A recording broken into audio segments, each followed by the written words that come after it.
Hello everybody, this is Hammer Striker here. Today I've got a pretty interesting little revolver. It's a Ruger Single 9.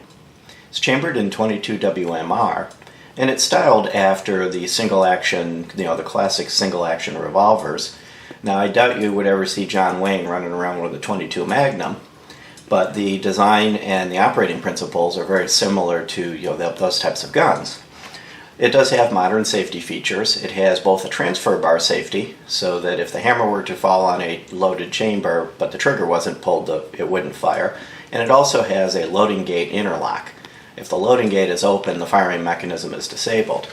So let's talk about the ammo for a second. I've got here a 22 Magnum and a 22 LR. So you can see the difference in case length and the amount of powder that's behind them. The 22 Magnum is actually a potent little round. Now, it's also important to note that there are a few architectural differences and a few diameter differences between the two, and it's very unsafe to fire a 22 LR in a 22 Magnum chamber because you can have case blowout and a couple other things. Now, they are both rimfire, and they both operate on the same principle, but the chambers are definitely different. So even though the 22 LR would actually chamber in this gun and you'd be able to close the gun and fire it, it would be unsafe to do so. This particular gun, its only chambering is 22 Magnum or 22 WMR. They do have other variations in this line, such as the single 6 with convertible cylinders. You can pop the cylinder out and put in a different cylinder, but they don't offer that for this particular gun. So before I pick the gun up, let me get this ammo off the table. To avoid boring you rotating through all 10 chambers in the cylinder, because this is a loading gate style gun, Hammer and I have both individually safety checked this gun. The gun is clear and the ammo is gone. So let me pick it up. It's a stainless steel gun. It weighs 39 ounces. It has a 6.5 inch barrel, and end to end it's 12 inches long. So it's a big gun, and it's a relatively heavy gun. And with that amount of weight and barrel length, the recoil on 22 Magnum is almost non-existent. So it's a lot of fun to shoot this thing, and it really doesn't jump around. It does have gunslinger style grips. They're wood with the Ruger logo. But you got that classic gunslinger style format with the flare at the bottom, and it's very comfortable to hold.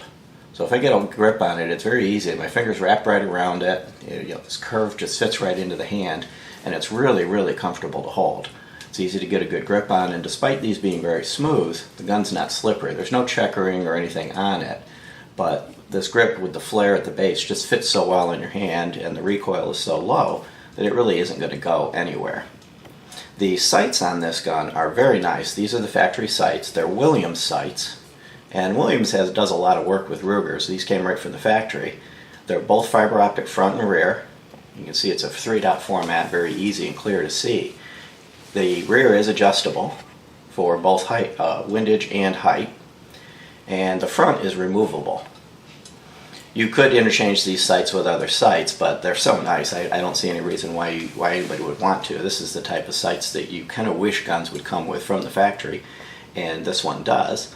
On the other side of it, you have the loading gate. You can see right here, a little recess to get to the loading gate, and this allows you to access the cylinders so that you can load and unload it. So you would load it, cylinder, and then rotate it, and just work your way through loading it. If you were unloading it, there's a little piston here that you push with your hand. You have to have the cylinder lined up correctly. Then you push this, and you'll see the little rod comes out, and that's how you eject the spent shells. So you load it and then unload it one cylinder at a time, just clicking your way through it. So they are, typically slow to load, slow to unload. It's not the type of gun that you want to go into a raging gunfight with. So if you were to be attacked by, let's say, more than 10 rabid squirrels, you'd have a bit of a problem. But from the standpoint of a range gun or a plinking gun, varminting gun, that's not really be an issue, and it is a lot of fun to shoot this thing. Once you close the loading gate, it is a single action, so the trigger doesn't do anything. You have to cock the gun, and now the gun is cocked and ready to fire. Now this is a rimfire gun, so you cannot dry fire it. So what I'm going to do is I'm going to hold the hammer so I can demonstrate the trigger. You'll see that the trigger, that's it. That's the whole trigger pull. Just that little tiny move there. And it's about a 4-pound trigger. So it's a wonderful trigger. It's very easy to keep this gun on target. So let me show you that again. So the trigger's all the way back. I'm going to protect the hammer, and that's it. That little tiny movement is all it took for the trigger to break. So that it is an extremely nice trigger, and we found it really easy to get nice follow-up shots. Now, of course, you do have to cock it, so there's two ways to do it. Some people will kind of rotate their grip, but the hammer with the long spur, you can actually maintain your grip, reach up, pull it back, and be right back on your grip with minimal disruption in your grip. Disassembly for cleaning and then reassembly on this is actually pretty easy. You leave the hammer down, open the loading gate, and then on this side here there's a little button. I'm going to push this button, I'm going to pull this pin out. So this button is the release that prevents the pin from coming out on its own. And you pull the pin all the way out. And I'm using my fingers and my thumb to retain the cylinder, because right now it's free. And I can then just slide the cylinder out past the loading gate. And now I have access to the cylinder to clean it. Both sides, and it is a stainless steel cylinder. It's very nicely manufactured, deburred, recessed, and the gun is also available to clean. Gain access to the forcing cone, clean it up, and then to reassemble it's equally easy. Just take the cylinder, turn the correct way, of course, drop it back in, push this button again. I'm going to do it from the other side. I'm just going to push this with my finger and then slide this pin back in and then wiggle it till it lines up, and the pin should go all the way back. And once the pin goes all the way back and is locked in place, I'm pulling on it, it won't come out. The gun is again reassembled and it's ready. Oh, I got to close the loading gate and it's ready to operate. You do have to have the loading gate closed to pull the hammer back or to operate the action of the gun. So overall, we found this to be a lot of fun. It's nice looking. It's kind of got that nostalgic look to it.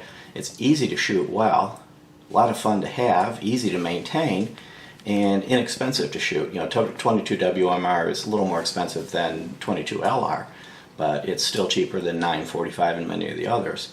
So if you just want a day plinking, just have a little bit of fun, you want to participate in some cowboy action type things and practice without the full-fledged, more expensive 45 long Colt that's commonly used, or you want to take your kids out, this would be a perfect little gun for it. So if you like our videos, please give us a thumbs up, share, subscribe, and have a great day. Thank you.